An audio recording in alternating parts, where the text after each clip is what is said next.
we like to believe in a clear distinction. Good people do good things, and bad people do bad things. It's a comforting framework, a simple moral compass that helps us navigate the complexities of the world. But what if this distinction is fundamentally flawed? What if the most disturbing acts are sometimes committed not by cartoonish villains or deranged monsters, but by people we might otherwise consider decent, even good? This paradox is not merely a psychological quirk. It lies at the very heart of philosophical inquiry into the nature of evil. Tonight, we will delve into the profound question of why seemingly good individuals can engage in evil, examining concepts of choice, circumstance, morality, and the very nature of evil itself, the elusive nature of good and evil. Before we dissect why good people do bad things, we must first confront the slippery definitions of good and evil themselves. Are they objective truths or subjective constructs? Historically, philosophers have grappled with this. St. Augustine, for instance, posited that evil is not a substance in itself, but rather a privation of good, an absence, a corruption, or a twisting of something that was inherently good. Under this view, a bad act isn't an alien force, but a distortion of human potential, suggesting that even in committing evil, there isn't a complete absence of the capacity for good. More contemporary thought, particularly after the horrors of the 20th century, introduced concepts like Immanuel Kant's idea of radical evil, a deliberate transgression of the moral law for its own sake. However, Hannah Arendt, observing Adolf Eichmann during his trial, famously introduced the concept of the banality of evil. For Arendt,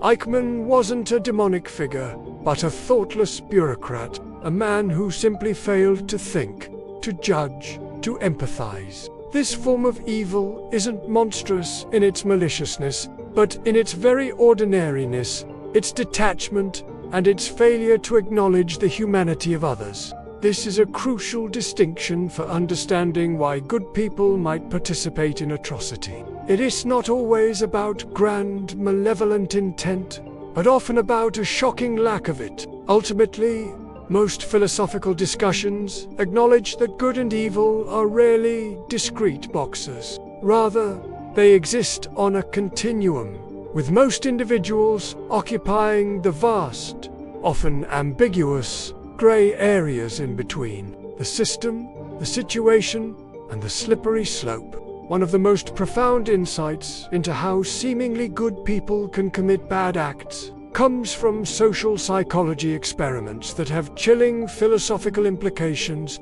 Consider the Milgram Experiment from the 1960s.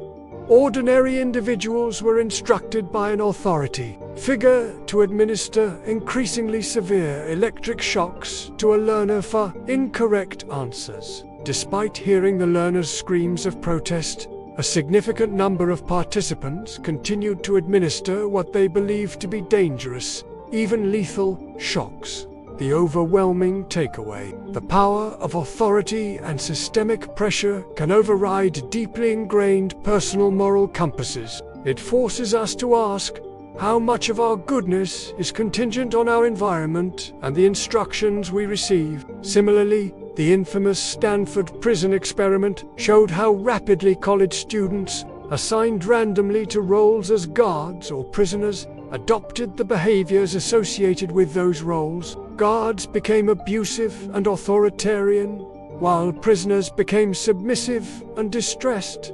This experiment highlighted the profound influence of roles and environment in shaping behavior, demonstrating how readily identity and morality can be molded by the systems we inhabit. A common thread running through these experiments, and indeed through many historical atrocities, is when individuals or groups are stripped of their humanity, labeled as others, enemies, or subhuman, the moral constraints on our actions diminish. Philosophically, this is where the shared human experience is severed, making it easier to inflict harm. if they are not truly human, our moral obligations to them dissolve. Furthermore, within large systems or groups, the diffusion of responsibility often occurs. Everyone else is doing it, or it's not my job to stop it, become common refrain. This erosion of individual moral agency allows collective evils to manifest with no single person feeling fully accountable. The internal battle, self-deception and moral compromise, while external pressures are potent, the internal landscape of a good person can also pave the way for bad acts. No one truly believes they are the villain of their own story. This leads to intricate processes of self-deception and rationalization. When we commit an act that conflicts with our self-perception as a good person, we experience cognitive dissonance. To alleviate this uncomfortable tension, we twist our internal narrative. We might rationalize, "I had no choice. It was for the greater good. They deserved it," or even, "I'm just following orders." These are not always outright lies, but rather complex mental gymnastics designed to preserve our self-image as morally upright individuals. This allows us to maintain a facade of goodness while engaging in morally questionable behavior. Another subtle psychological phenomenon is moral licensing. This is the idea that doing something good in one instance gives us subconscious permission to act badly later.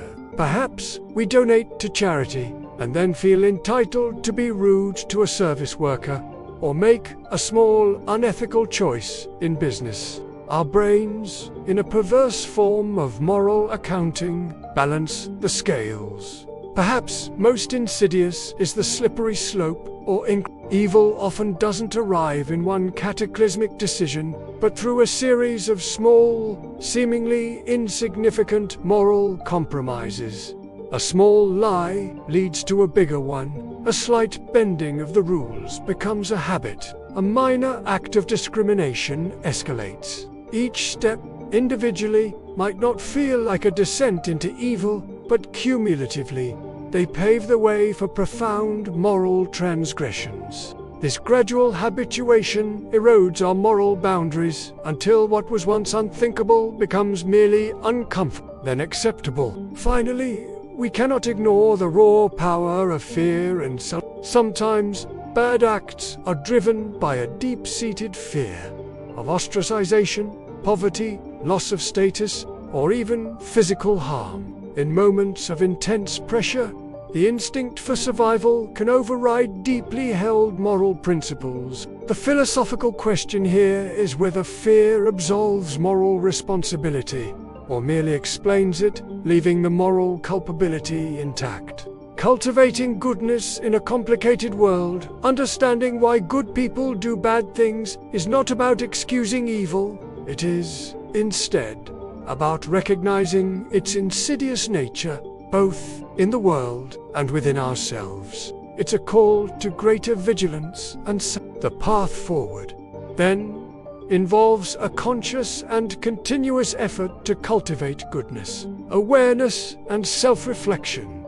The first step is to recognize our own inherent potential for moral lapse. This requires a commitment to critically examining our motivations, our biases, and the subtle ways we rationalize our actions. Asking ourselves tough questions, even when the answers are uncomfortable, is vital. Actively trying to understand others' experiences, even those with whom we disagree, is crucial. This counters the process of dehumanization by reminding us of our shared humanity and fostering compassion, moral courage. This is perhaps the most challenging, but most essential virtue. It is the willingness to stand up against injustice, to speak truth to power, and to uphold our principles even when it is difficult, unpopular, or carries personal risk. Despite the overwhelming influence of systemic pressures, we still retain moral choice,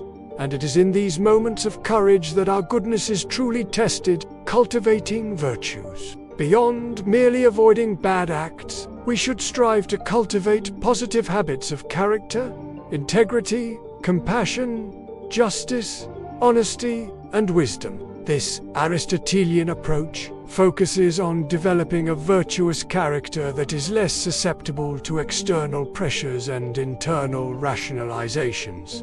The line between good and evil, as Alexander Solzhenitsyn so powerfully stated, runs not between people, but often through the heart of every person. The philosophy of evil isn't just about understanding darkness. It's about illuminating the enduring possibility of human goodness and reminding us that the choice ultimately remains ours.